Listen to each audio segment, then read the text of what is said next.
Hi everyone, I'm Anagha from Access Language School. ഇന്നത്തെ വീഡിയോയിൽ നമ്മൾ ഡിസ്കസ് ചെയ്യാൻ പോകുന്നത് how to approach your IELTS writing task 1 question, that is the graph questions, especially of the academic module. Approaching the graph question or solving the graph question could be considered by most of the students to be a difficult task. കാരണം മിക്കവർക്കും അവരുടെ മനസ്സിലൊരു prejudice ഉണ്ട്, ഒരു മുൻധാരണയുണ്ട്, നമ്മൾക്ക് ഒരിക്കലും ഇതിൽ നിന്നും ഇൻഫർമേഷൻ ഡിറൈവ് ചെയ്യാൻ പറ്റില്ല, അല്ലെങ്കിൽ ഇത് മനസ്സിലാക്കാൻ പറ്റില്ല. ഒരിക്കലും ആ ഒരു കൈൻഡ് ഓഫ് പ്രിജുഡിസ് നിങ്ങളെ ബാധിക്കാൻ പാടില്ല. And as you all no, നമ്മുടെ IELTSൻ്റെ റൈറ്റിംഗ് ടാസ്കിലെ എല്ലാ ക്വസ്റ്റ്യൻസിൻ്റെയും ആൻസേഴ്സിന് ഒരു സെറ്റ് പാറ്റേൺ ഉണ്ട്, ഒരു സെറ്റ് സ്ട്രക്ചർ ഉണ്ട്. അതുപോലെ തന്നെ നമ്മുടെ ഗ്രാഫ് ക്വസ്റ്റ്യൻസിനും അതിൻ്റേതായ ഒരു സെറ്റ് സ്ട്രക്ചർ ഉണ്ട്. So let us discuss about it.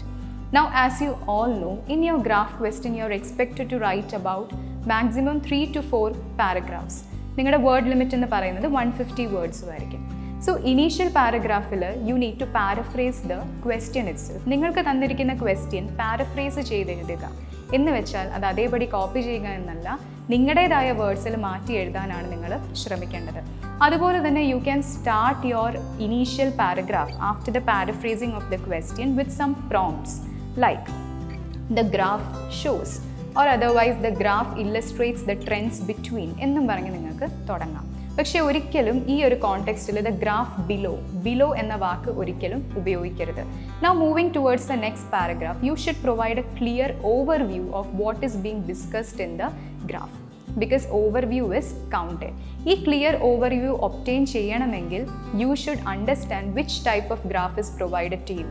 Is it a comparison graph or a progression graph? Comparison graph ആണെങ്കിൽ you can say okay, same as that. Progression graph ആണെങ്കിൽ you can say there is a slight increase or slightly increasing. അങ്ങനെ പല kinds of phrases നമുക്ക് use ചെയ്യാൻ പറ്റും.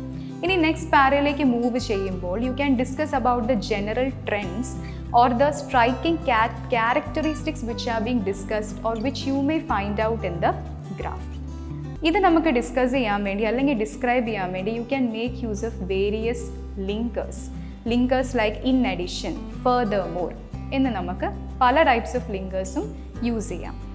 Now moving towards the third or fourth paragraph.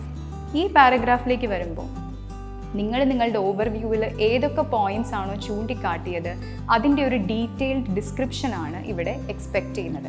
Detailed എന്ന് പറയുമ്പോഴത്തേക്കും minute ആയിട്ടുള്ള description പോലും, അത് എന്ന് വെച്ചാൽ മൈന്യൂട്ട് ആയിട്ടുള്ള ഡീറ്റെയിൽസിൻ്റെ ഡിസ്ക്രിപ്ഷൻ കൊടുക്കേണ്ട ആവശ്യമില്ല. What all might be the important points അത് മാത്രം എടുത്ത് ഡിസ്ക്രൈബ് ചെയ്യുക. And it is usually said that you do not require a proper conclusion to this question, but if conclusion is provided, it would be better. And last thing you should keep in your mind is spelling as well as the punctuation marks, which will be counted in your writing task. So I hope it was useful and informative. Thank you.